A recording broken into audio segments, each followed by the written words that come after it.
Welcome to Opinions Like Ales, everybody, your favorite pop culture podcast where we have opinions and most of them stink. My name is Michael Zampino. With me, as always, is Hilton Price. Raiders of the Lost Ark is one of the best movies of all time. Of all time? Of all time. I saw it again at the Warren Theater in beautiful Broken Arrow, Oklahoma, last week.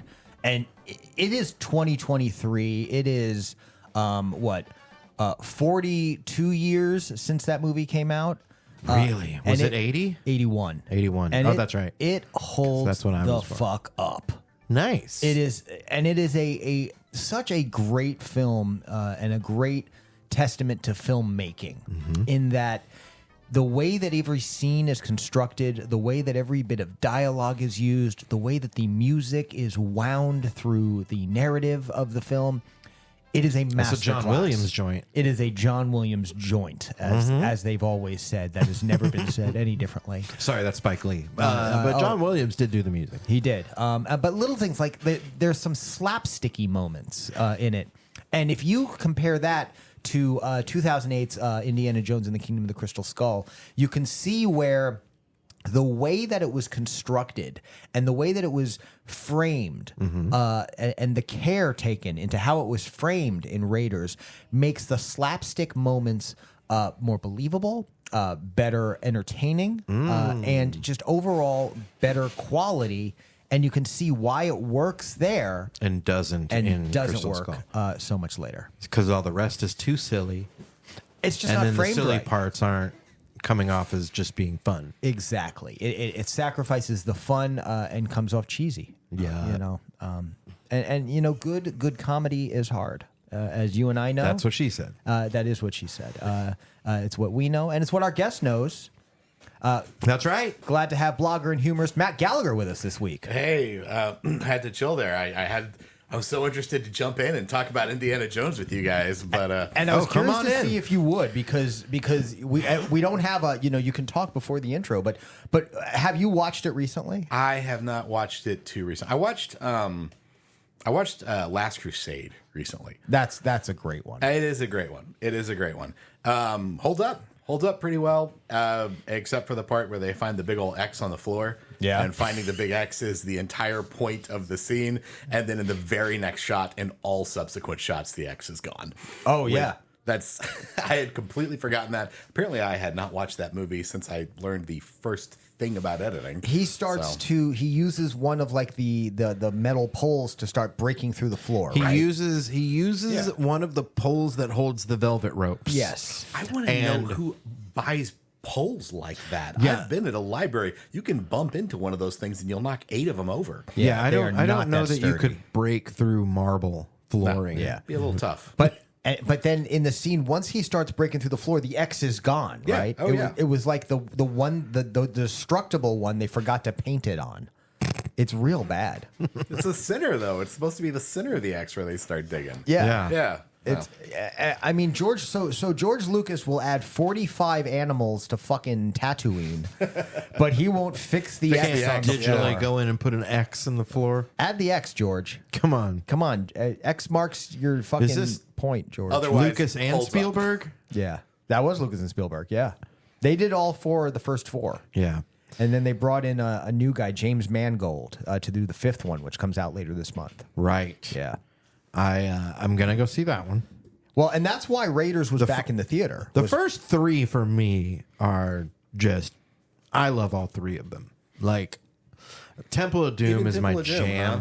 Really? I fucking love Temple of Doom. Temple of Doom is But flawed, I love bad movies. but it has good scenes. oh, it's very fair. flawed, but I still love every second of that dumb movie. It's got Kihei Kwan, which everything he does, He's the best part of the movie. past and present, is perfect. No Time for Love, Dr. Jones. right? It's one of the best parts of the movie. It's got more bugs and nastiness in the crypts. A lot of yuck, which is, as a young little boy, you love a lot of yuck. And that's real Indiana Jones is the yuck. There's got to be a little bit of the Well, and Yeah, it's got to there's got to be some snakes. yeah. Got to be some snakes. Gotta be some Because snakes. he's got to get scared. Yeah. You got to show him scared at least once in the movie. Well, and it's never. He doesn't say that he's scared of snakes. He says he hates them. I mean, he looks scared of them. He does look scared. He looked pretty afraid. I mean, in fairness, if I had to fall into the tomb of snakes, that would not be my best day. You want to get right up on there. that. Oh, all right. Excuse me. That's fine. That way we can hear you bring nice it and back clear. to me then. So Yeah, I can for sure. lounge around and relax. Absolutely. There you go. And they are, especially in Raiders, which, obviously has one of the most infamous snake pits. They're all venomous snakes. Like that was another big thing. These are not just, little garden snakes that aren't trouble. Like It's worth being afraid of. They are lunging at him and Marion through that whole scene. With capable of murder. Well, yeah, capable. They're snake murder. And that's the worst kind of murder. It's a pain. That's a suck death. That's rough. Yeah. But big charges right there for snake murder. But that Karen movie, Allen. I blanked on her name. for the Karen longest Allen, time. that whole damn cast. John Rhys Davies as Sala is he is giving 110% through that whole fucking movie, and the amount of carrying that he is doing of the rest of the cast is something else. There's a scene at the end where Karen Allen says goodbye, and she gives him a kiss on either cheek and then one on the lips, and she says, for your children, for your wife, and for you. And his next line is he bursts into song, and he's singing as he walks away, and it is just such a fucking uplifting scene, and you don't see stuff like that anymore. Wow, young Alfred Molina is in that. Oh yeah, Alfred Molina as the guy that helps Indy Satipo. Satipo, exactly, in the very first crypt. Anthony Higgins. Who's the guy that plays Balak? Rene Balak, the antagonist, is so goddamn good in that. Paul Freeman. Yep, Paul Freeman. He is just chewing up the damn scenery in every scene he's in. It's so good, you guys. I wish I'd watched this movie more recently. I feel like I was 12 the last time I saw it. I'm going to go back and rewatch all of them before Dial of Destiny comes out, just because I think it'll be fun to get to watch maybe like one each week. Like I'm thinking about doing Temple of Doom tomorrow. All right. But I beseech you guys to watch Raiders. It's on Disney Plus if you've got the Disney Plus. Of course, you can get it a million and other ways. I'm sure it's rentable on YouTube. It's really hard for me to not call it the dial-up destiny. The dial-up Destiny. I tried to watch Raiders. I tried to watch Raiders with my daughter. Like I forgot about this. I tried to watch Raiders with my daughter like a month ago. Yeah. And I remembered that a PG rating Back in the 80s was a very different thing than it is today. Oh, Absolutely. Because you get the scene where PG-13 didn't exist. where they go in to get the medallion and there's a fire in the bar and stuff. Mm-hmm. And my daughter had never seen a man shot squarely in the middle of the face before, and she responded as one would seeing that for the first time. So I had to scramble for the remote because clearly it upset her. It was a little shocking to me to remember that that's how ratings worked at that time period. Yeah, PG was wild back in the day. It was, man. It was, PG was them saying, I'm sorry, it was them saying if you're a parent and you bring your kid to this, that's on you. That's on you. Yeah, completely. That's the thing. It's PG meant parental guidance suggested, and they were that suggested, Only suggested. was very much. It was there was a lot of heavy on that. Yeah, there's a lot of encouragement. Parental guidance Suggested. Yeah, suggestion was carrying a lot of weight. And it's good that you mention showing your daughter Raiders, because the kind of unique challenges and perils and pitfalls of parenting have become the kind of centerpiece of the blog that you launched a couple months back. Oh yeah, that's correct. Inessential Reading. That's me. Inessential Reading. Tell us a little bit about it. It was. I worked at Cracked. I was an editor at Cracked for a really long time. Yeah, you were at Cracked for probably almost 10 years. I was at right? Cracked when it was really, really cool, and I was still at Cracked. I don't know when it wasn't as cool. It wasn't as cool. I'm trying to be diplomatic. You don't have to. Hey, be. fair enough. But I love how you said you don't have to be leaving me that room. I appreciate that. But they were really cool for a long time, and I was there for a long time, and then they just stopped having a layout editor entirely, and then I had nowhere to put all these jokes, and I was working as a stay-at-home parent. Yeah. And you go a mite stir crazy doing that with nowhere to and you guys know, I mean, you are funny for a living. You know how you just go crazy if you got nowhere to put it. So I you gotta have somewhere to an outlet. Yeah. You find yourself constantly telling your partner your new bits. until they're just sick of hearing it. Oh, You- yeah. you- Sarah loves that. Absolutely. You got to have somewhere to put that creative energy. You just watch them roll their eyes when you say, "Hey, is this a thing?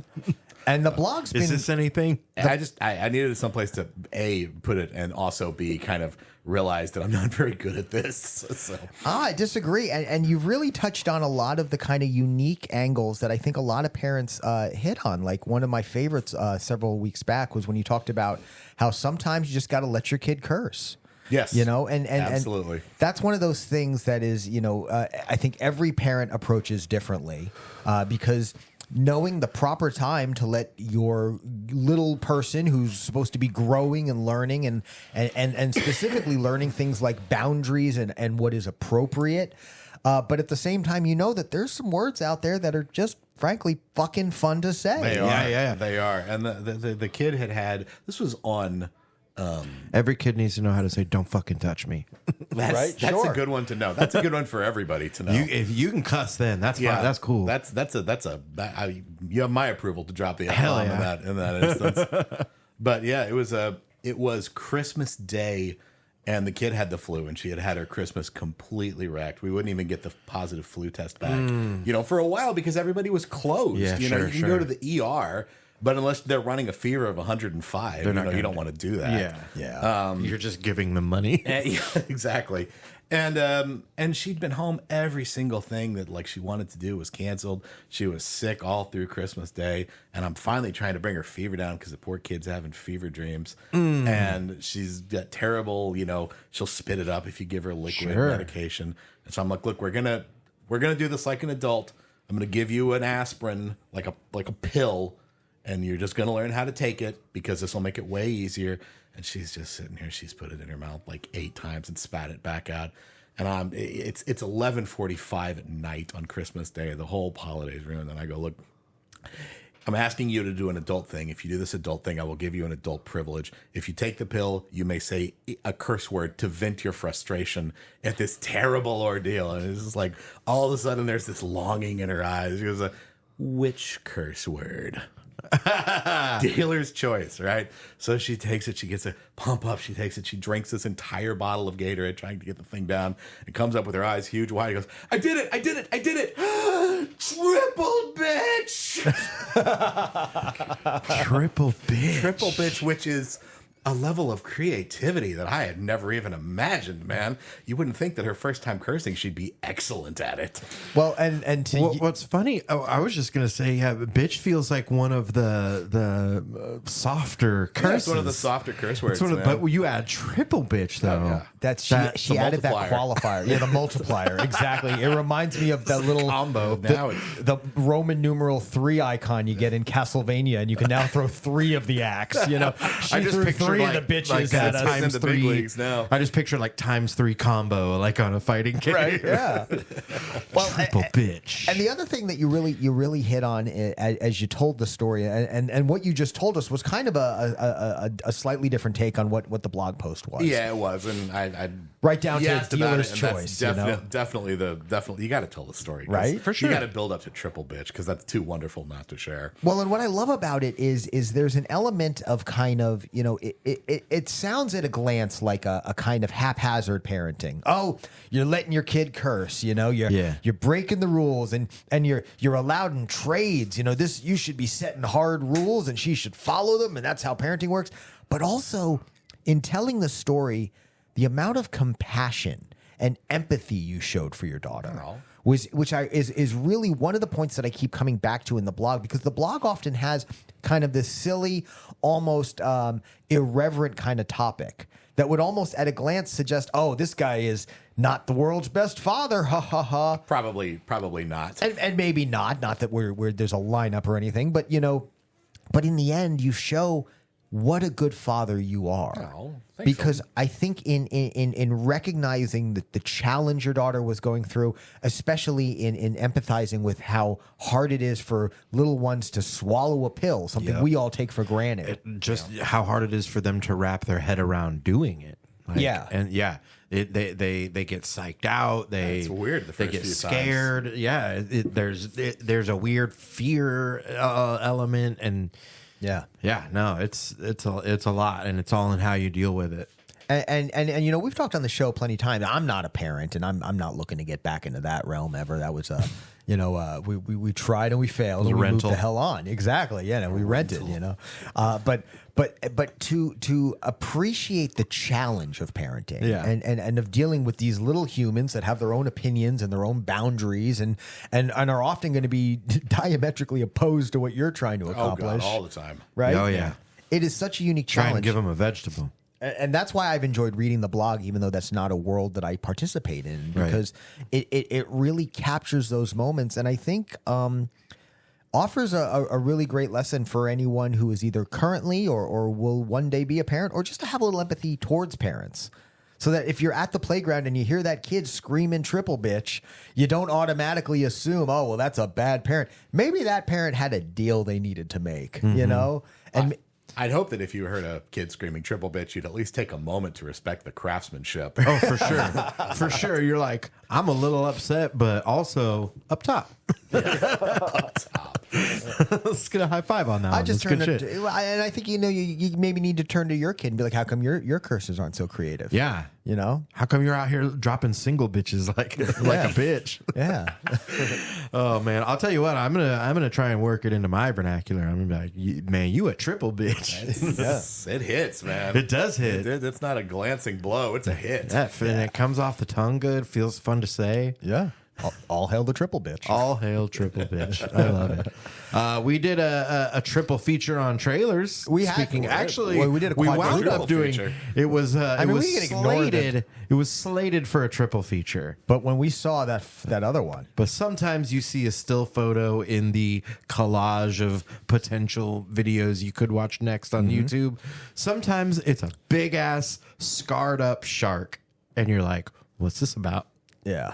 And it's about the Meg 2. And it says Megan 2 Electric Boogaloo. I really want to believe the shark's name is Megan. That makes it so I know, much right? better yeah. for me. Oh God, and I do wish that it would have been called the Meg 2 Hobbs and Jaws. Yeah. Was he Hobbs or Shaw? I don't know. I don't know. I think he's Hobbs. Is he? I think Shaw is The Rock. Okay. Yeah. Is his first name Calvin? That'd be funny. Calvin Hobbs. Seems like a missed opportunity otherwise. Yeah, right. Did you see the first one? The Meg? Yeah. I missed it. Oh man. It's worth your time. It's worth your Well, time. I'm a little concerned because off mic you mentioned, Matt, that you had seen the Meg, but you had no recollection of Jason Statham being in it. Jason Statham he blends so well. He feels like an amalgamation of like 8 action hero actors. I will admit that don't- all bald white men do look alike. We are the exact same Elder Scrolls 4 template. Yeah, but like it does stand out when a guy is like trying to pull off not being as deeply British as he is. Yeah, that's He's also he's so like Jason Statham looks like he's made out of blocks. You know, he's so angular and like He is 8-bit. Yeah. He was made in Minecraft. He's technically a creeper. Isn't that what a regular Nintendo wasn't an 8-bit? It was 8-bit. Okay, Yeah, that's yeah. right. Yeah. Jason Statham is pixel art. Yeah, he is. He is the pixel art Is it of a person. Statham or Statham? It's Statham, Statham. is what Oh, I've it is always Statham? heard. Okay. Yeah. Okay, I've been saying it wrong. But he probably says, Go Statham. kick my ass. I'm Jason Statham. Statham. I'm from fucking Los Angeles. I'm from California. I'm going to go up to 405. Born in LA. Oh, boy. Yeah, the first movie is a terrible good time. It's awful, but it's so fun to watch because it is. You really can turn your brain off for that monster one. movies are only good when they're awful. Yeah. You can't have a good monster movie. Is- What would is be there? the point? Is there a good monster Oh, movie? I'm sure somebody's tried to make an art house film out of one of them at some point. Yeah, I feel like they really tried to make Godzilla like pretty serious for a minute. Okay, which one? The Cranston one. Cranston, and isn't that the one where you see Godzilla for all of like 7 minutes? Yeah, it's like a lot of story of like fuck that. kaiju lore. Yeah. That was like the first time I remember learning what the term kaiju, and that Godzilla was a kaiju. Oh yeah. Yeah. It wasn't Pacific Rim like the rest of us. I did not. If I saw Pacific Rim, I do not remember watching Pacific Rim. Man. I think I saw Pacific Rim Job. That was a different movie on Pornhub. That was a different, much shorter. Yeah, it was 20 minutes. Yeah, 20 minutes. Climax. I was only made it very through 3. different. Yeah, as you do. As you do. Skip ahead, skip ahead, skip ahead. Skip the ad, skip ahead. Skip the ad. Yeah. Why are you guys talking so much? Yeah. I want to know who's using Chatterbait. That's my big question. Right? Yeah. They have a lot of ad money. Yeah. Anyway, the Meg 2 is going to be really, really stupid because now they're like, what if it's the Meg and also other giant monsters? A bunch that of we Megs. Yeah. Well, several Megs, and then there was a big octopus. There was like a kraken. I missed the fact that we got the tentacle. T-Rex right off the beginning. I feel like if you're not bringing in multiple T-Rexes, multiple sharks, they go in, but they showed it was like a flashback, sort of like a this is 65 million years ago. They showed little creatures being eaten by a T-Rex, and then the T-Rex's tail was in the water. So I was expecting that it was going to grab his tail, but no, it like jumps on land and like just houses him in like one bite. That could have been the whole movie for me. I could have just watched a ever escalating, like the bug gets eaten by the lizard gets eaten by. No, I could just have watched nothing but dinosaurs It's like eating a each other reverse for 2 Russian hours. doll. See, I kept hearing Qui-Gon in episode 1 with the "There's always a bigger fish." Man, that made me laugh so hard. Yeah. That first scene with the dinosaur, I was uproarious laughing. We do see Jason Statham kick the Meg at one point. Oh, no. It looks as if he's like holding it at bay with his legs. Yeah, which he would not have the power to do. Yeah, because that shark was swimming full speed at him enough to destroy a dock. Foot up, like he just go put a stop to it. Because he's got his calves are fucking rowdy. I'm amazed that you even internalized that because every other scene he was in was immediately drowned out when you see him on a sea-doo with a samurai sword coming out of it like you would. Oh well, and then he the Meg lunged at him and he like skirted right by it on the sea-doo, like just around like. He's good on a sea-doo. I guess he's pro. Can you be? He almost went pro. Sea-doo samurai. Sea-doo Sea-Doo Samurai is my favorite unreleased Chris Farley movie. I was going to say that's my favorite Rob Schneider Surf Ninjas sequel. The Surf Ninjas, Sea-Doo Samurai. Sea-Doo Samurai. Rob Schneider.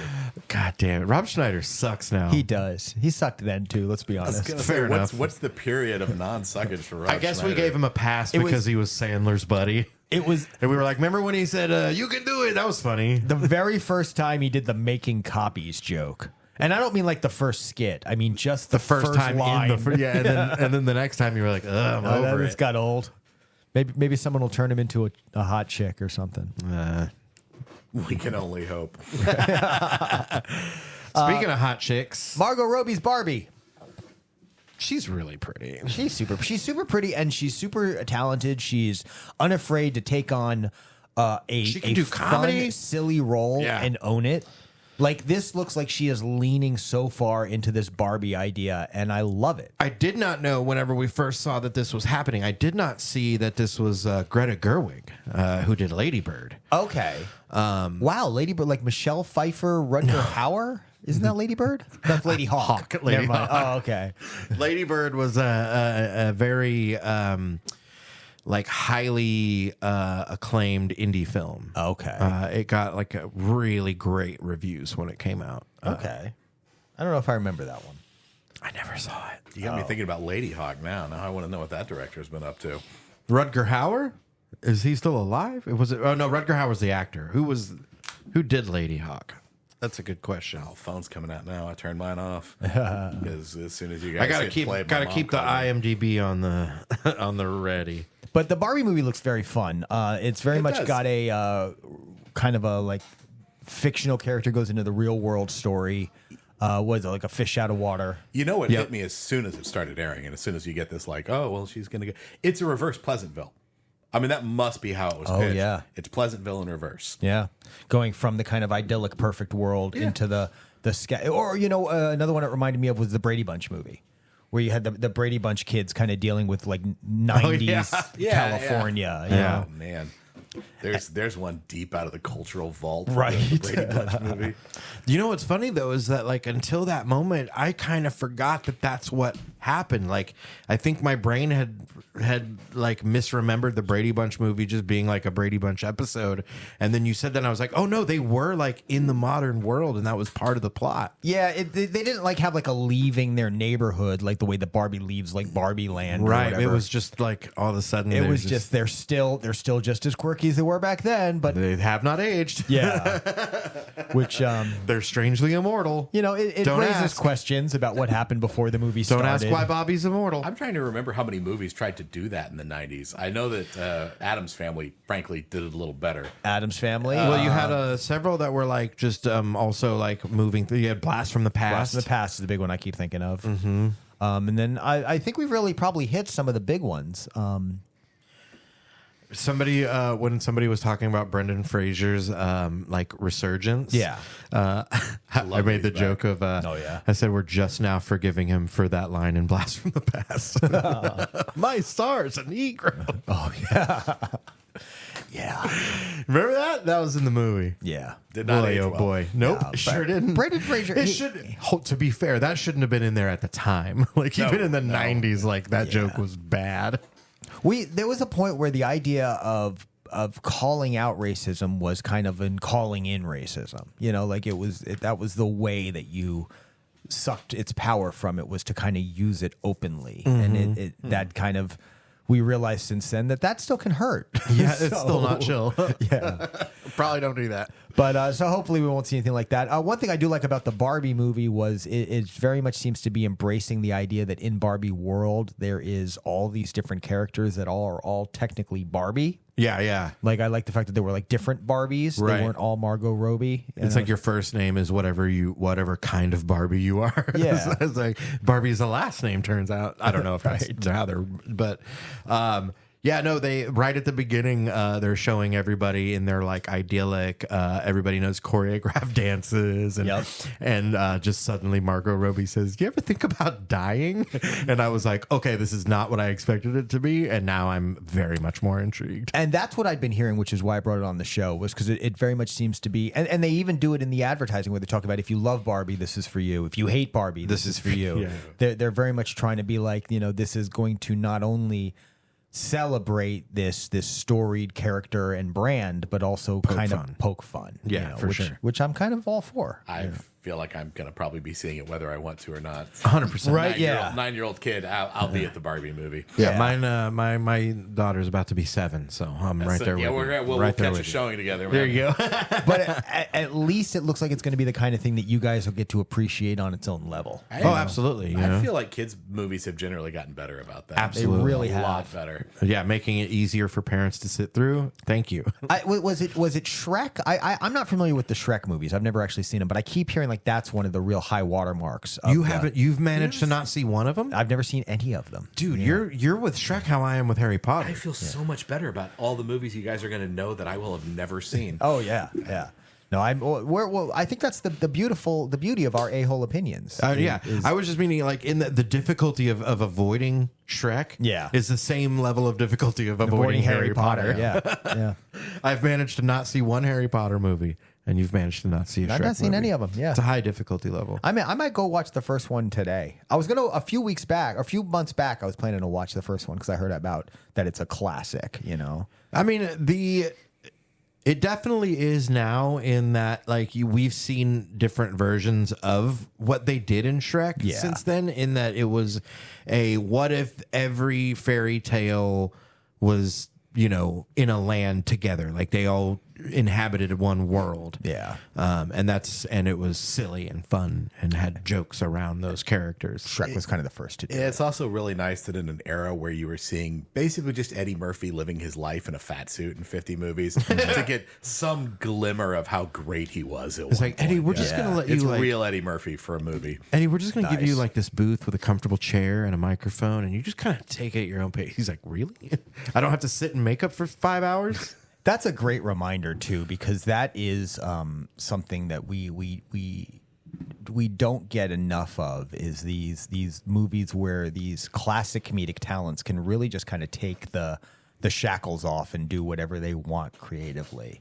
You know, obviously within certain limitations, being a kids movie, but it reminds me of Robin Williams in Aladdin. Oh man, Oh, yeah, nice. That's why I've always wanted to do voices for animation. Yeah. It's just so There's because a silliness that I think is inherent. yeah, I mean, when I took that class, one of the things that came up was talking about like what your goal was, and when I was talking about wanting to do animation, I realized I think it's because I hate the way my natural voice sounds, but I love doing other voices. It's a chance to leave that behind. Yeah, and it's a chance to just really like go like all out, you know, and just be really fucking silly or goofy or weird or spooky or, you know, all that shit is fun. I'm trying to be that like NPC that you walk up to and it's like, there's a key at the end of this passage. I would love to be an NPC. I would absolutely own that. That feels yeah. That feels like the lowest effort job that you can have and still live in a wonderful fantasy world. Absolutely. You get to have the Dungeons and Dragons, but I'm still just chilling out in town, telling people about the legendary sword. Like, oh, what's that mailbox check from? Oh, that's just from my 2 lines in Tears of the Kingdom. Yep. I want that. That's what I want. Tears of the Kingdom's not the way to go, though. I haven't played it yet, but if it's anything like Breath of the Wild, Nintendo is so good at avoiding voice work. Voice worker. True. Yeah. They're like, no, just make it sounds. Star Fox and shit. Paid for one wahoo 30 years ago. And they're still Charles using it. Martinet got $20 for that. In 1996. And he's still living off of it. Poor guy. Man, hey, at least he got that scene in the Mario Brothers movie. I was glad for that. Yeah. Got to be. I think it sounds great, or whatever he said. I think it's perfect. Oh man. Wahoo! So we watched the trailer for Mission Impossible: Dead Reckoning Part 1. So you guys want to talk about Justice League WarWorld? Listen. Every Mission Impossible movie where Tom Cruise isn't shooting laser beams out of his eyeballs is just a testament to how bullshit Scientology is. I would like to point out that there was a scene on the Justice League WarWorld trailer where Superman shot laser beams out of his eyeballs. Hell yeah. And because he is actually OT8. Yeah. Whereas Tom Cruise, technically, according to their dogma, should have superpowers. I mean, it's clearly good for your skin. If that matters. I feel Tom like Cruise doesn't look any older than I do at this point. Yeah. And I feel like there is a slight de-aging happening that entire movie on him. I mean, maybe. There's no fucking way in this world that is not being paid for to happen. Yeah. Tom Cruise, because you see him in interviews now and it doesn't look like... When I see Tom Cruise on the street in an interview or whatever, I think it looks like a body double. Really? The last few times I've seen him... Because he's looking older. Yes. Yeah. And then you see him here and it looks exactly like he did fucking 12 years ago. Yeah. And it's just not 12? humanly possible. Right? Yeah, I like mean, 20. Yeah, all the way back to Risky Business. I mean, when was the last time you thought Tom Cruise looks older than he used to? No, I feel like in the early Mission Impossible movies, he at least looked like an adult. Yeah, but I do got to say, like, he is so clean looking in some of the shots. I think he is using a body double in In real life? I do. An older body double? If you ever meet him on the street, ask him to do that weird flat hand run and see if it's actually him. What was the last Mission Impossible movie you guys saw? Oh, probably 2. Really? Yeah. The first one, man, the dangly one. Yeah. Well, because The dangly one. I love that. the rest of them all feel like we're just hitting the same highlights. They're good highlights. They're fun. Yeah. If you want to watch Tom Cruise do mug at the camera like that exact spot you paused on there, and that's, run with his hands flat. There's no way that's not de-aged. Right. Yeah. That's the thing about this trailer it was lots of him looking at the camera. Yeah. It was lots of other people telling him how the mission is going to be. And I got no real sense of what this is about. Because it's not about anything. It was going to be impossible. Yeah, right? Yeah. Be disappointed otherwise. It's never like this mission's going to be a breeze, Ethan. I can't tell you the slightest thing about what this is about besides action movie with Tom Cruise. You nailed. That's it. Yeah. It's not about anything. And that's what I feel like the last 4 have been. They've never been about anything. I couldn't tell you the plot to the first one. Well, there was this impossible mission. See? And he dangled. Yeah, That There was important. probably a Everybody motorcycle. dangling. There was probably cars. There was a plane. The motorcycle I remember was like the third one. Was the big? He was on a motorcycle. Or this one, he's on a motorcycle and he drives it off a cliff. I'm willing to bet Which is somebody was littering. on a motorcycle at some point in the first one. Probably. If it wasn't him, somebody was. Yeah. He was running from one. I might or, like, rewatch that instead of Shrek. I bet he like surfed one like a skateboard. He like rode one like a skateboard. You know? Yeah. Kick flipped a Kawasaki Ninja. I would love to see someone kickflip a Kawasaki. If he did that, then I would buy a ticket to a Mission Impossible. Then If that I was the going to say, mission- then I would join Scientology. Instead of they make such a big deal about him doing his own stunts. Do some kickflips. yeah, bro. Let me see you do a triple impossible. Yeah. Or at least a triple bitch. Do a fakey nollie triple bitch. Manual out. Come on, fool. He is the worst at Tony Hawk. He really sucks at Tony Hawk's Pro Skater. Oh boy. That's so weird that just came up organically because my pick this week is I found that there's a documentary about Tony Hawk Pro Skater series. Oh, I was so hoping you were just going to tell me that you were just playing a lot of Tony Hawk Pro No, I Skater. recently did get the remaster, Yeah. the one where they did 1 and 2 for like PS4. What are we doing in here then? Yeah, let's play this bitch. Yeah. This podcast it's is still I had some so ollieing fun to do. It's still so fun. It's still so incredibly fun. well, that game hit on such a just a perfect balance of challenge and skill. You know, kind of like Mario Kart. But it also was easy enough to pick up. That's what I Like, mean. Yeah, It's there is stuff to learn there. There is a depth to it, but anyone can kind of get the basics down. Yeah. You know. Eleanor just toots around and has a great time. Right? And that's the other thing too, is it was designed in a way that if you did very little, like next to nothing, your character wasn't automatically falling and dying and Right. losing, you know? Yeah, Or you could if you bump were him. falling. That's one of the funnest parts of the game. Are you kidding me? Yeah, you get that's a good true. head of steam. You go off some half pipe, face plant into the ground. That's always a joy. And then you're up and on your board in 2 seconds. yeah. Yeah. Well, and that's the other thing too, is that gameplay loop of where you go down and you're back up in seconds Yeah. because there's not a big 'Cause it's a punishment for doing bad. because you're working with like a 2-minute runtime. Yeah. There's multiple systems happening at the same time in Tony Hawk's Pro Skater that really make it one of the most approachable games for casuals. And that's why when it came out, what was it, last year when they did the remake, that it was such a no-brainer and it sold like hotcakes, was because so many people were like, "Oh, I used to just pick that up and play, and Yeah. it was easy and fun." Oh, it's so fun. Yeah, and that's why you grabbed it. That's why I grabbed it. You know, it's a solid buy. Yeah, in the documentary they were talking about how like how many like normal kids would just be using like skate terminology, and they're like, "Yeah, man, I did a fakey nollie 360 flip." Like, it's so funny. Well, and that was the other thing too, is it taught you skate culture that way. Yeah. Because you would do these tricks and you just knew hold square, press left, right, and up while you're in the air. Yeah, you could sort of button mash it, but also some of the goals would be like nose grind down the whatever Yeah. rail, and so you'd have to find the rail, and then you'd have to figure out how to specifically nose grind. But then whatever you did in the air, like let's say you did like I said, like you just held square left and square right, Yeah, it's got to do something. and it would tell you on screen. You What just the did trick was, yeah, exactly. 180 melon air. Yeah, so you're learning skating terms just by dicking around. Yep. It's cool. Yeah, you're like, oh, I didn't know there was a Christ air.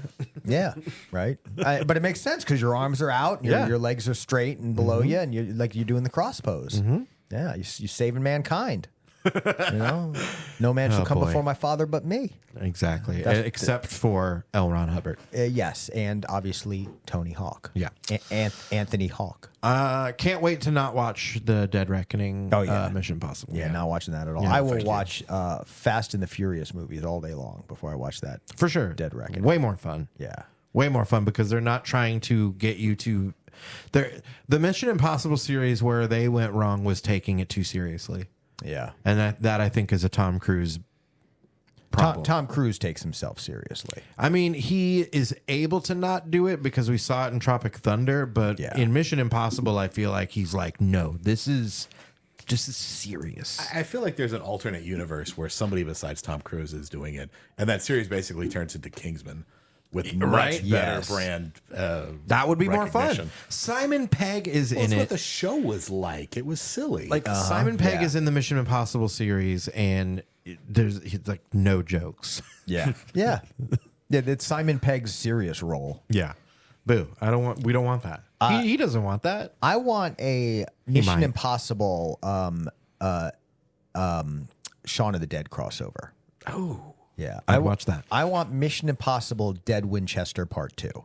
Dead Reckoning. That's what the second one is that they die and then they come back. Yes. And Simon Pegg's character has to. Zombie Tom Cruise has to get killed by Simon playing Sean. As long as I get to watch Tom Cruise die. That's really all we want in this world. You know? you think they'd put that in the trailer? No, there's no way he would ever sign on to do a movie where he had to die. You think he's like The Rock, where he has like stuff where he can't lose fights or can't die? 100%. Question, yes. There's no way. Yeah. I just don't understand. Like when you see He won't even let them portray him at his actual height. Yeah. or actual age based on this trailer. Fair. Man.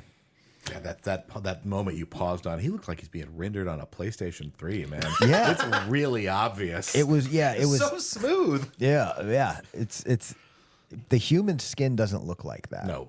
Well, not at his age, it doesn't. Yeah. Well, I'm not even sure at any age it looked like I mean, that. I've seen some people where I'm like, is that real? Yeah. How do you do that? Well, that was not real. What Yeah, we I were know. just looking at. His face. Do you That guys looked like remember Mass Effect. iRobot?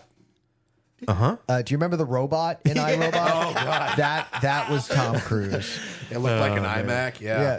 Yeah, exactly. Oh man, yeah. that just made me think about the "Please Don't Make Fun of iRobot This Christmas" song. Do you remember that? Oh, I don't remember that. It's Scott Aukerman and Paul F. Tompkins. They did it on Comedy Bang Bang. It was "Please Don't Joke About iRobot This Christmas," and it's so fucking funny. All right, I'll look that up. There's this whole like spoken word part where Paul F. Tompkins is doing like a Sam Elliott type voice, and he's like, "iRobot came out in 2004 and had a 50% rating on Rotten Tomatoes. That means 50% of the people that saw it thought it was just fine." I like the fact that you felt the need to sell it anything beyond Paul F. Tompkins yeah, right. does a Sam Elliott voice. Man. Exactly. You finished. You can It's stop there. so good. It's so fucking good. I'll put my headphones in and listen to it while you guys talk. I'm like, I think this song made me like iRobot more. Yeah, right. Yeah. It's really fun. Okay, yeah, no, we also watched a trailer for a straight to DVD Justice League that kind of rope-a-doped us a little bit. Because the R rating is what one of the big things that Comic Book Resources was talking about. Yeah, it was like, oh, a Justice League, DC releases trailer for R-rated Justice League movie. So we're like, oh, hell yeah, drugs and tits and cussing. Yeah. Not so much. No. Any promise of seeing We've Aquaman's genitals went right out the window. And we've Yeah. seen that they're willing to do that with their characters in letting the Harley Quinn series exist. True. Yeah. So, I was ready for that. Not a single swear. No. No Not a swears, no sexual content. This is more the violence, the bloody No violence. super turned out to be the swears. reason. No triple bitch. Honestly, it doesn't even feel like you've got much of the violence. I mean, you get Viking Batman. They didn't at one show it in point. the trailer, at least. And not worth getting an R rating, at least, it felt like. And in fact, what really, going into the trailer, I was like, oh, R rated. I'm curious about what that will be. Coming out of it, the R rated means nothing to me, and I'm more just interested because it seems like kind of like an Elseworlds kind of story, where each of our characters is maybe going to be transported to some kind of alternate dimension, yes. where they have to overcome some kind of challenge. Yeah, because you saw like a Western. Wonder Woman's in a Western setting. Yeah, with Two-Face was like a gunslinger type. Was that Two-Face? No, it was Jonah Hex. Jonah Hex, yeah, who's a kind Oh. of lesser known Western character that DC's had the rights to for But a it long had time. that kind of. He does. He's got kind of a Scarring, yeah. a scar or malformed issue on his mouth, and that little, I can see your teeth from the side. like a little hole in the side of his cheek or something. He did too much dip. Yeah. So, but Jonah Hex is it was a great comic book. It was often single issue stories. Typically, Has it been interpreted in like? there film was or- a Josh Brolin live action movie at one point. That's yeah, right. That supposedly was panned, but But the book has been good. There's not one currently in production, but over the past, Jonah Hex has been a great book. So highly recommend checking some of those out if you're looking for good single issue stories. Well, yeah, I'm glad you corrected me because I totally was like, oh, they made Two-Face look different. Yeah, he did kind of look like a Two-Face. Well, but also because half of his face has got It's the normal, scar and half of his face is not normal. It's the Two-Face element that made you think he was Two-Face. Yeah, it was like it was almost as if there was two faces on his one face. The two faces really made him look like Two-Face. Yeah, that's what it was. But really, and then we have Batman in like a medieval or Viking kind of setting. Yeah. What worries me about anything like this, where you're going to take a bunch of well-known characters and put them all in different settings all at the same time, is some of them are going to be better than others, and one will probably be bad. And like, to me, I don't know why, if you have Viking Batman, that you're wasting your time with anything that isn't Viking Batman. Exactly. I don't even remember what the Superman one was. He was like in 1920s. Yeah, there was a lot of black and white, and it looked like he was fighting with aliens. In fact, I want to say they were white Martians, which is kind of part of classic DC lore, that Martian Manhunter is a green Martian. Right. Those are a peaceful society, whereas the white Martians were a warlike society. I love the fact that you know so much about it. I just thought they'd put him in Sunset Boulevard. I feel like they probably did, but I think that there's going to be, because later we did see Martian Manhunter for a glimpse. So I have a hunch that it is going to end up being a kind of a white Martians attack during the 20s kind of story. White Martians, man. Yeah, you gotta watch out for them. It's really in any species, it's the color to be watchful for. It's the white ones you gotta be weary. You gotta of. watch out for them.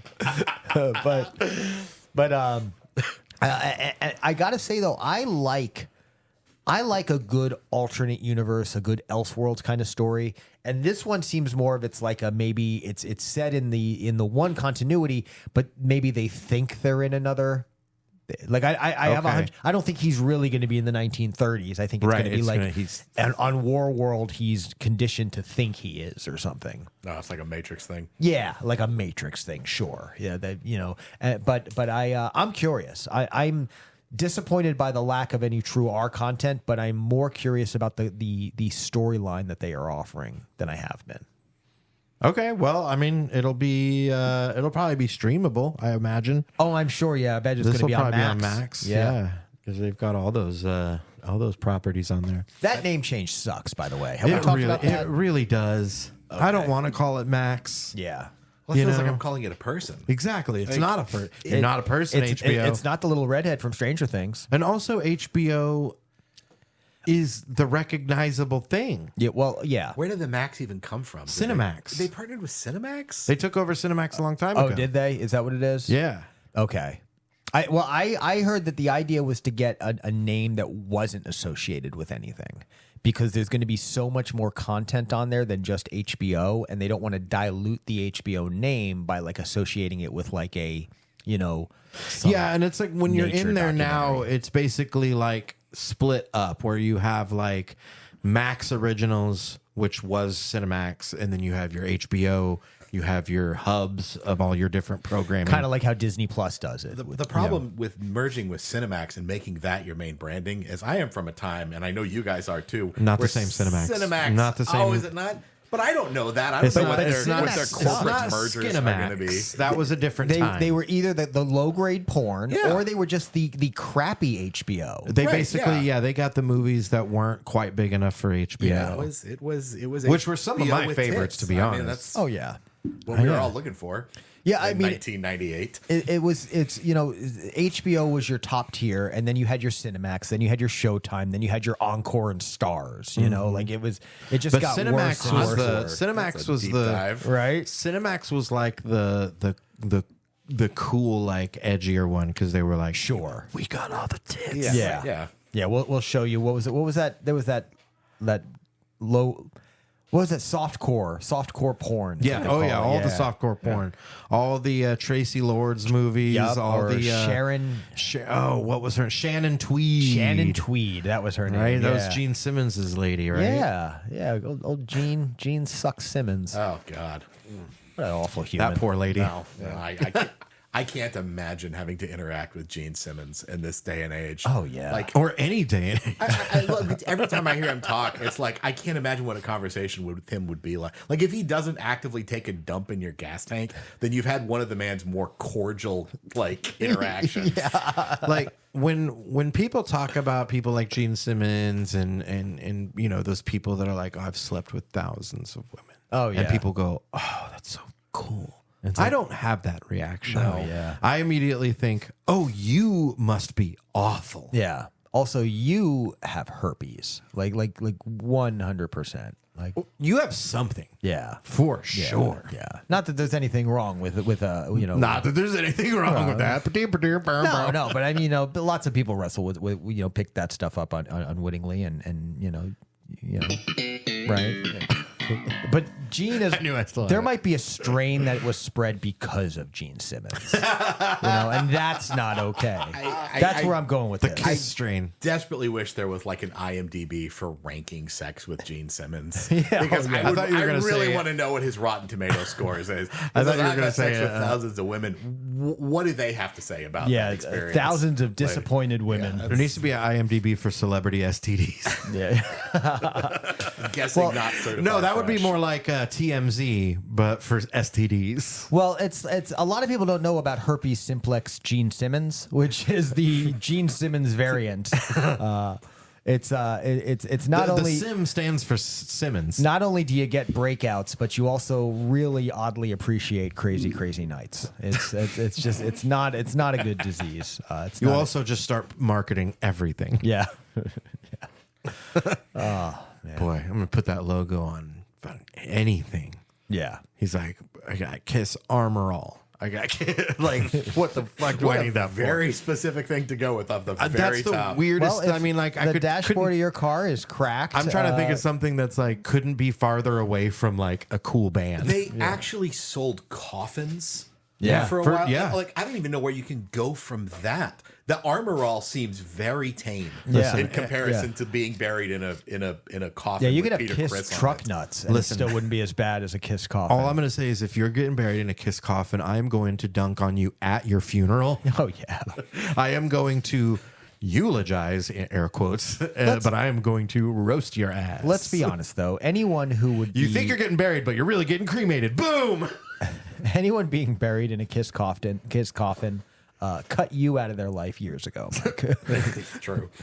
Or vice versa. Yeah. I'm so disappointed that you did the Or it boom, was but you mutual. didn't have the beer. There we There go. it is. Thank you. Act like I don't have that shit. Oh, man. But WarWorld looks good. Barbie looks good. The Meg 2 looks surprisingly good, and I couldn't give a crap about it. It looks fun. Let's say that. Let's not use the word good. Let's not throw that word around. Good. It looks good. Let's not cheapen the word good. Which one are we not throwing around the word good for? The Meg. The Meg too. What? I said it looks fun. It's going to be a lot of fun. Yeah, it looks like they're trying to remake. It's going to be hard to call it good though. with all the people on the beach. It looks like they're trying to remake Piranha 3D. Oh man. In which case, I would call that good. And then there was a scene that was very much Deep Blue Sea. With the woman on her phone. Oh, was it when LL Cool J was So rapping? there's a Yeah. lot of scenes that were very Deep Blue Sea. Right, I guess you're right, but there's a scene where the monster kind of they talk about how the glass is impenetrable, and in the subsequent scene, the glass is penetrated thoroughly, and Giant shark face. well, and then I love it too because it's like set deep underground, and all you really see is him eating her. Never mind the fact that this entire structure would be filled with water almost instantaneously. Yeah, everybody that didn't get eaten is going to drown. Yeah.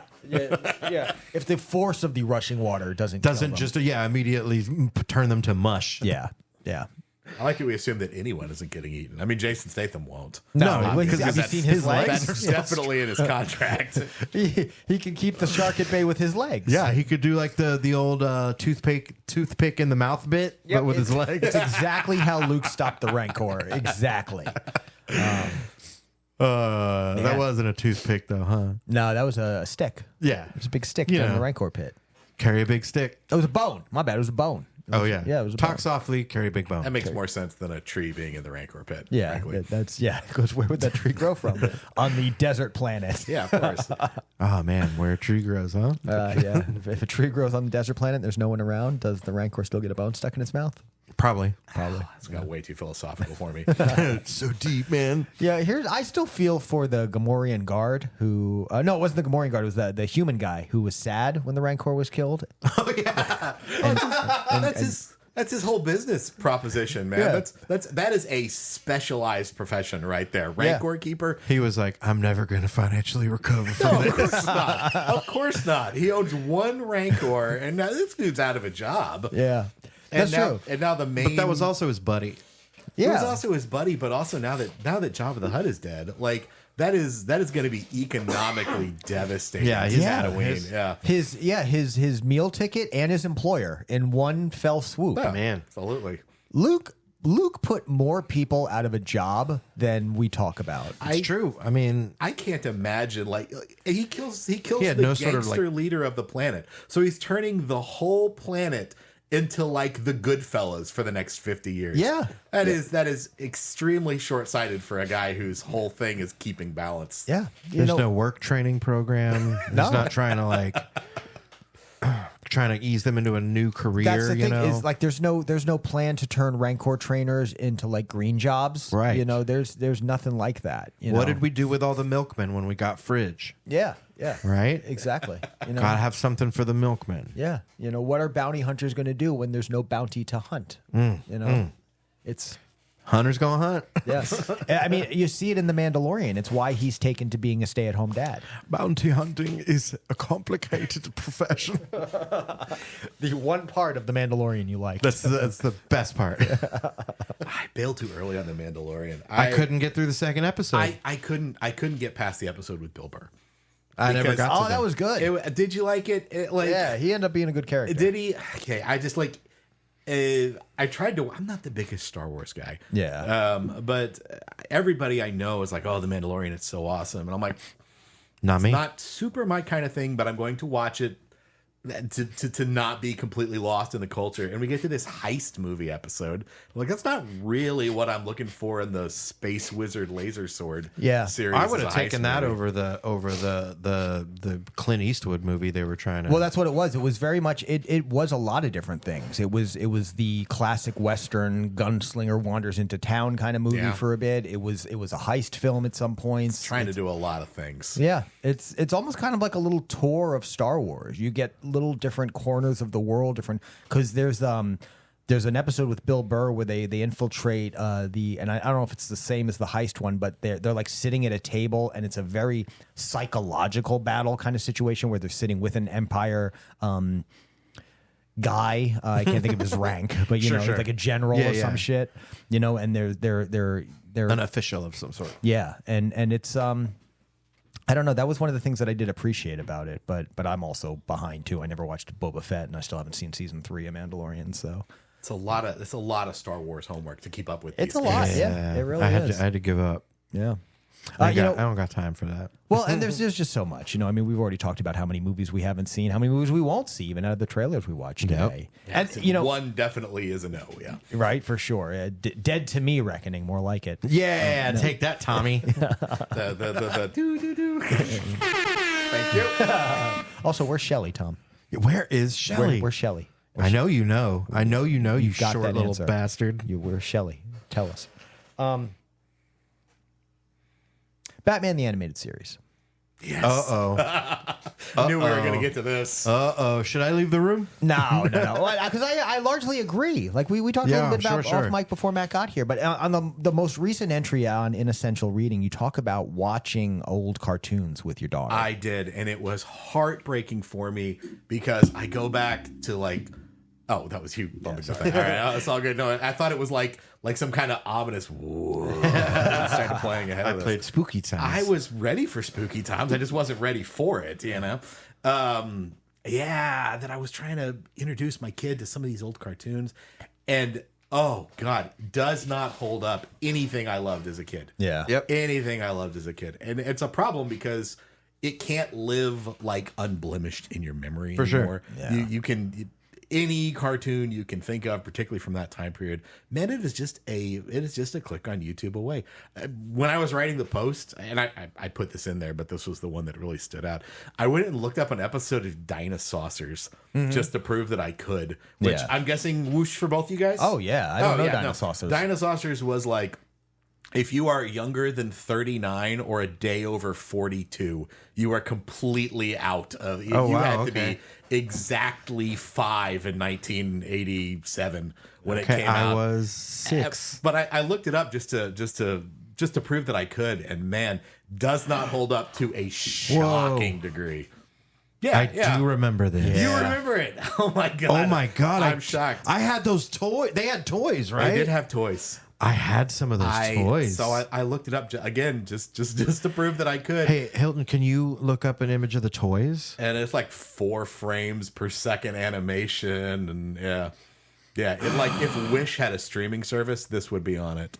This is such a great concept because the mixing of dinosaurs and space. It is just such classic 80s. Oh, yeah, absolutely. That is workshopped to hell and back in 1987. Yeah. Wow. So I that had completely left my memory. Of course it did. Yeah, of course. Wowie. But like, okay, but that was one that was just, it was a proof of concept. Yeah. And then I looked up an episode of Ninja Turtles. Oh, yeah. And it does not hold up any better than the disaster I tried to show my daughter a Super Mario Brothers Super Show. Oh wow. God. And the only part that she dug was the song. Yeah, that song catchy. still slaps. The song Still, slaps. yeah. It's a banger. I've talked quite a bit on the show about how I'm still a big fan of the current run of the Teenage Mutant Ninja Turtles comic book. Published by IDW, it is absolutely excellent and incorporates so many elements from the various different retellings. Because of that, I also follow a lot of the subreddits about TMNT.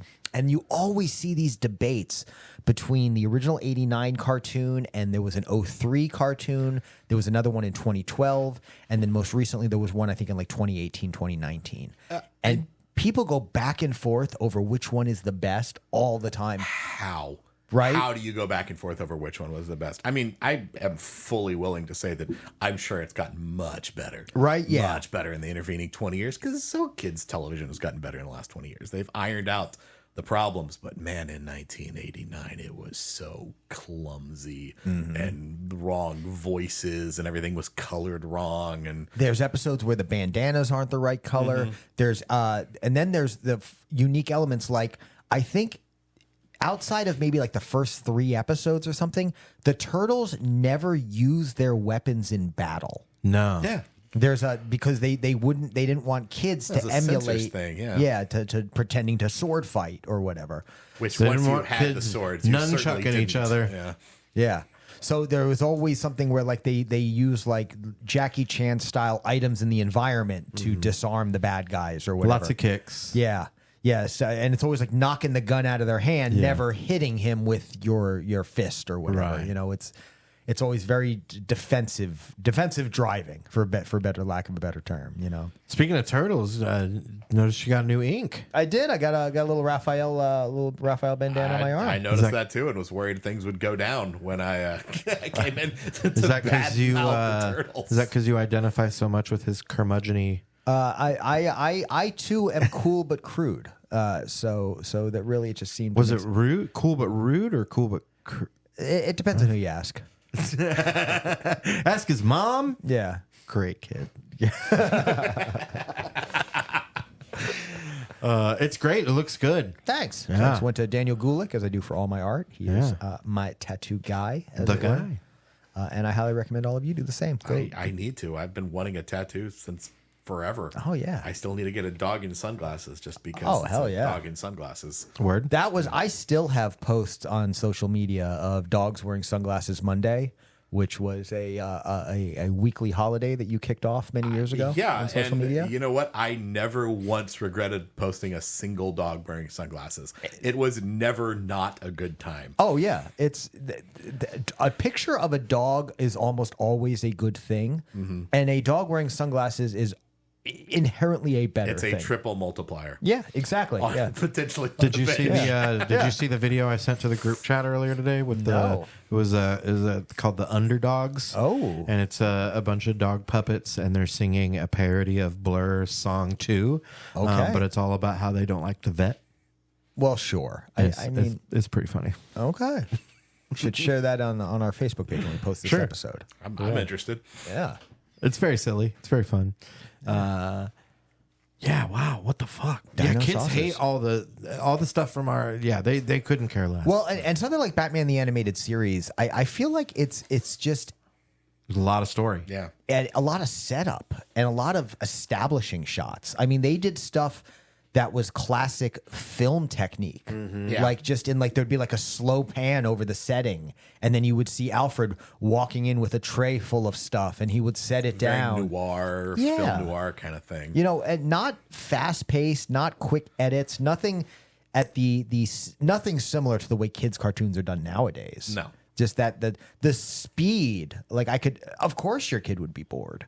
I mean, I hated the fact that she was, but there were scenes that kind of bored me. Yeah. I mean, I remember it as unblemished. yeah. That show was so good. That's the worst too, is whenever you not only do they not care, but in rewatching it, you find out that, oh man, it's not as good as I remember. Yeah. And Yeah. then you're like extra crushed. Yeah. And You're I'll like, tell you, why aren't they liking it? And then you're watching it and you're like, oh, it's because it's not very good. Makes sense why they're not liking it. Yeah. and I'd argue that it's still good. It's definitely a product of its time. Oh, yeah. Batman stands up way better than most. Oh, yeah. But I does tried to not rewatch the stand up old to my memory. the Not old even X-Men. close. Oh, yeah. The old X-Men is hard to rewatch. That's a yeah. hard one. I'd That's say- a hard loss. Yeah. Yeah. I'd say that, and there was a Because that Spider-Man. I had an unblemished memory of. I did too, and in fairness, I tried to rewatch it recently. I got to keep my unblemished memory through the theme song, Yep. Oh, yeah. which is every bit as good today as it was in the 90s. Yeah. And it's that Whitney Houston joint. I've given you everything. It's the exact same melody. Oh my You'll God, never I'll never be able to unhear hear it. it again. Na-na-na-na-na. Absolutely. Blew my fucking mind the first time somebody pointed that out. Oh my God, I'll never be able to hear either of those songs again. No. Thank And you yeah, for that. no, it's great though. That theme song is so good. That's really good. Well, Batman the Animated Series was another one that had a really strong opening. Oh, incredibly you know? strong opening. You know, which I don't have that one memorized though. really. I don't remember. Dun, dun, dun, dun, dun, dun, dun, dun, dun, dun. You don't remember that? No. The noir opening, he's catching the two. I mean, I kind of bank remember robbers. the imagery, but I don't really remember the tune. Oh Yeah. Yeah, I watch animated series probably every couple of years. I'll watch a couple episodes, and I typically start with Heart of Ice, which is the Mr. Freeze story that really kind of set the tone for the character for a while after. And this was my mistake when I tried to introduce it to my kids. I just went, oh, let's find an episode. Oh, doesn't matter which one. Oh, yeah. They're all great. Which isn't true. No, I wish it it's was not, true. yeah. I Oh, if you're remember it going- as true, but if we'd have started with Heart of Ice, she'd have felt different. Yeah. I feel like if you're going to show somebody a show that they've never seen and that you really like, never start with the pilot. Oh yeah. No, it wasn't. Never. It wasn't even the pilot. I just went like, I seem to recall season 3 was whenever it hardly got good. So I just went to season 3 and went, oh, random episode. Oh, wow. That was enough, you know? And I'll tell you, season 3 is actually where the quality starts to dip because that was when it technically switched over to the new Batman and Robin adventures. And Maybe that was. I forget exactly And where the I started. animation dipped too. But if you watch it now, it might still have the same intro because of the ways that they kind of repackaged it. I'd forgotten how it changed. Right when the Joker started having black eyes. Yep. Yeah. That was Oh, yeah. a weird They simplified creative the decision. art style just a little bit. But it was still Hamill, right? It was still Hamill Yeah, on the still voice. Hamill. Yeah.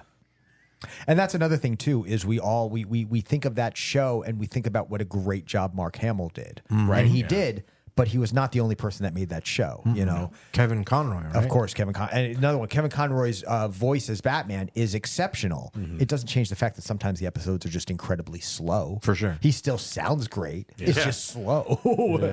No, and definitely every scene where they're together, Conroy and Mark Hamill is, unquestionable. But you can't have every episode be the Joker. Yeah. Nope. Much though I would be all right with that. Yeah.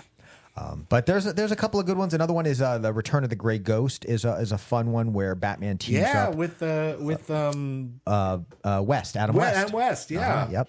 That was a cool concept. Yeah, and that Adam West plays an old superhero who used to be on TV back in the day, and he teams up with Batman to solve a crime, which obviously Adam West did. Used to play a TV superhero on TV. When I was a kid, I watched reruns of the Batman series. Yeah. All the time. Yeah. I saw the movie, the Batman 67, right? Oh, yeah. With the, I think it was 60 whatever. sometimes you just can't get rid of a bomb. I watched that movie so many times. I want to go back and watch an episode of now that we were talking about this, I do want to go back and watch an episode of 60s Batman because I have a theory that will hold up better than I would expect because they were never trying to be serious with it. Oh, no, they were very goofy on purpose. Running down the pier with a gigantic prop bomb over your head. That ages remarkably well, I theorize. Well, and I wonder if it'll be like the slapstick we talked about in Raiders earlier, which if they frame it right and they build it up to it right, you naturally suspend your disbelief to play along. Yeah. Whereas if they don't build it right, then it's fucking Mutt swinging past a bunch of monkeys in 2008. You know. And then the real question, though, when you're dealing with a show from the 60s is going to be how racist is it going to be? How much misogyny and racism is going to be dipped in there? I feel like they may be able to avoid a certain amount of racism because of Batman and because it is a kind of I fight for every man kind of idea, and of course his characters tend to be weird and silly, so you're not dealing with the kind of accidental racism you could get into. But the misogyny, however, Misogyny gonna be all over the damn place, no doubt. it's going to be thick. Yeah, 2 C's. and should we pick some plugs? Let's do it. So picks and plugs where we talk about some of our upcoming projects and stuff that we want to let you know about. I'll go first. Of course, got to tell you folks to join us for the second Friday of every month for the Starlight Comedy Night. Laura Cook and I bring in some of our favorite comics from across the region to the stage every month. We just had a fun night last night, and we've got an exciting one in the works for you next month. I hope you guys will plan on coming out and joining us in July. We will be so very glad to have you on July 14th for the next edition of that show. And of course, check out the other podcasts like People, Persons, Paper Podcast with my buddy Brian Sittler and Stories with Mom, where we get to get into all the crazy stuff my mother did as she was growing up. And my pick of the week this week, I'm going to talk about the DC Pride 2023 issue. Every year for the last couple of years, DC has been putting out a single issue during Pride Month that highlights some of its LGBTQ characters or LGBTQ creators. And the new one is out. And I opened it up, and you had a story by Grant Morrison, a famed classic comic book writer. He has done amazing work on Batman, on the X-Men, some of his own unique series as well. And as a non-binary writer, definitely a member of the community as well. And this story kind of sucked. So where I'm telling you on this is if you open DC Pride 2023 and you're like, this is too much over the top heady Grant Morrison, even for me, keep going because the rest of the book has been excellent so far. And I was very much deterred by that first story, but getting into some of the stuff that has happened since, I've really enjoyed it. There was a great story featuring Tim and Connor Hawke talking about coming out and as two fictional characters to really seize on some of the unique challenges of the coming out process for that I experienced and that others I know experienced, really made it a fun and worthwhile story to read. And I got to give a shout out to DC for that. So if you haven't yet, pick up DC Pride 2023, whether you are a member of the LGBTQ community or just an ally or just someone that wants to learn a little bit more about the experience. And whether you have picked it up or are about to pick it up, if you love that Grant Morrison story, more power to you. Gotta love when Grant is on. But if you're just like, what the fuck is this? Keep going because there's a lot more there and I want you to check it out. So, Matt, where can we learn more about Inessential Reading? At inessentialreading.com. That's a great website for it. I hope people like it. It's still relatively new, but it's I don't know, 15-ish columns at this point. Yeah, it is. Each one's about a 5-minute read, so it's not too much of a investment. They're all little standalone vignettes. Yeah. So I'm hoping people check it out. I hope people like it. And you're coming out with new ones semi-weekly, I'd say. Oh, I mean, at first I was coming out with them semi-weekly. It'd been a little bit since I had one come up, but Gotcha. okay, a few times a month. Yeah. Okay. Right on. Cool. And any pick of the week you want to share with the listeners today? Oh man, it's not as serious as yours. Doesn't Oh, matter. no, it doesn't have to be. Doesn't have to Okay, be. yeah, no, This could be you have anything. no It doesn't idea. have to be new either. This caused me so much stress since we talked. You were like, pick up a pick of the week. Oh, yeah. All of a sudden, I'm 22, like worrying that like I feel like I have to compete with the hipsters. Like I was. No. Which I know you guys are cool, but like I feel like, oh my god, I have to have something cool. But as it happens, I completely randomly did have something cool. Can I do a video game? Hell yeah, absolutely. I played The Forgotten City. Oh, cool. With my wife recently. Have you guys heard about this? No. One? It's, What? You haven't? No. have you I played it? wasn't surprised that I haven't heard of it, but I am surprised that Hilton hasn't heard So of it. the Forgotten City is it's a time loop mechanic, right? Where you're able to relive the same day over and over again. You're in a Roman city where, as part of a bet between two gods to see whether or not people can be moral on their own, the city is set up to where they have to go a full year. And if anyone sins in the whole city, everyone dies. Oh, wow. And so it's your job on the final day, the day the city is wiped out, to come in and figure out what happens. So there's a detective element, but also a lot about like what is morality. Like it's the only game I've ever played where there's a boss fight where you get into a conversation about the nature of morality. Oh, cool. Which is, I mean, maybe that's a little bit full of itself, but it's so unique. Yeah. You got to at least share something like that. It's a relatively quick playthrough. That sounds really cool. It's different and not without flaw, but anybody who's really willing to try something completely different like that, I'm here for it every time. Looks like it is relatively affordable. Looks like it's running about $25 on $25, Steam right now, which is a solid price. Is that what you're... Probably about a, I don't know, 5-hour playthrough. Okay. So I don't know, catch it on sale if that's not your it's- dollar to hour ratio. Ooh, the bulk of the gameplay, is it mostly dialogue trees? Oh, Is it's it- lots and lots and lots of dialogue trees. There's a little bit of action segments. Oh, Okay. look at that. It even scanned to a picture of this, one of the dialogue or the action segments. Oh, that's cool. Just to kind of keep it from just being all. It looks fun, though. Yeah, no. So not a lot of action. There's some, but yeah, mostly it's dialogue trees and conversations about what is it to be, what is right and wrong, and what's the value of cultural exchange. And Oh, wow. yeah, Very cool. heady I love stuff, that. but a really creative idea. Cool. Sounds great. Nice. Mike, what do you got for us? Of course, check me out over on Maximum News. Myself and TJ Clark over there, keeping you up to date on all the things happening in politics. A little bummed to not be able to record this week. TJ not Something feeling happened this well, week? but a little bit of stuff happened this week, just a little bit in the nice little 49-page indictment. My thing is, I was considering doing some renovations on my bathroom.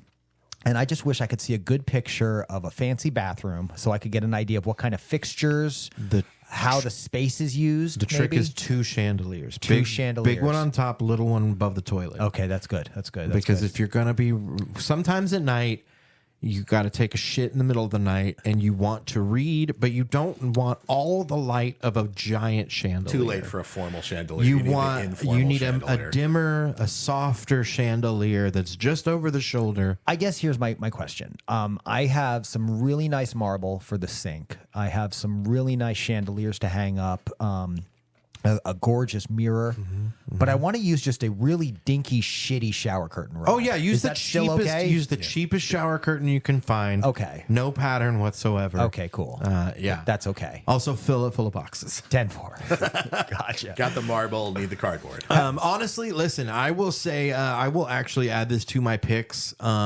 It is a 49-page indictment. It is incredibly easy to read. Read the Trump indictment. I'm not fucking kidding. I'm not kidding. You're not. For a record, you asked if I'd read it. I am genuinely saying you should read it. It is easy to read. It is not full of legal jargon. And it very clearly sets out what happened. Did you read all 49 pages? Yeah, it's a very easy read. This entire novella. It's not even that. Like, you got to think it's legal writing, so there's lots of big spaces. It's very easy to So it's read. a legal indictment the size of a Goosebumps book, and you just sat down and did it cover to cover. Yeah, I'm actually impressed. my wife read it before I did. We're that family. Page turner. But honestly, if you want to know like exactly why this is happening and why it's a bigger deal than just having some boxes, read it, and also it'll give you a little bit of ammunition for all those people that are going to come out and be like, "This is made up and it's a hoax." It's not made up. There's tapes. It's not made up. Absolutely not made up. But my other one, was that documentary. It's called Pretending I'm a Superman, nice. Which is the line from the fantastic Goldfinger song that everybody knows because of Tony Hawk's Pro Skater. But the documentary is about the Tony Hawk's Pro Skater series. Really fun doc. They've got a lot of good interviews on there. Rodney Mullen's a beautiful fucking weirdo and always fun to listen to him talk.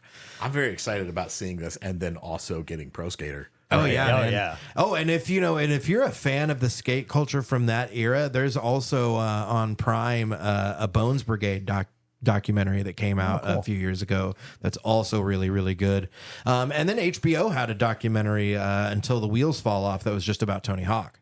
Nice. So yeah, you can get a bunch of good skate docs. You'll get a lot of Tony Hawk in there. I want to watch him just because he is the great example for every dad still going, I used to be cool. Tony Hawk is the archetype of that. Now he's like, I can't skate as much, so I'm gonna go like sing with punk bands and stuff. He's still cool. No used to be cool about it. He's still cool. Yeah.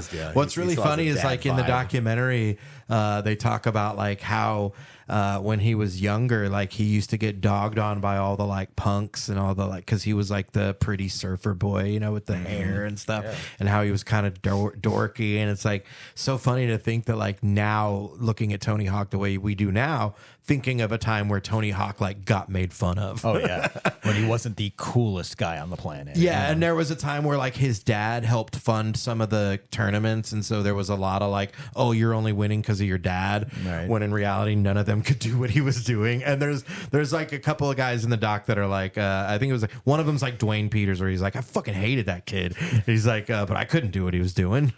He's hard to hate because I mean, as like you get to know him as a person through. He just seems to be very cool. Oh yeah, he's like Bob Ross in a pair of Vans, man. He just seems so chill and likable. Yeah. And that's that kind of California, skate surf vibe a little bit. Yeah, he's just seemed like a guy who's constantly, despite being one of the most famous people in the world, despite having so much pressure on him, he seems to have always had kind of a level head. And it's good to see, Mm-hmm. Well, and even, in the doc, he talks about like the pressures and when he like briefly quit competing, and, all the different stuff. So yeah, there's definitely more depth to it. It's really fun. But man, those games, good games. So good. Yeah. So good. Remember when you can like complete all the goals and you can skate as like Darth Maul and Wolverine? Oh yeah, that was so rad. Mm-hmm.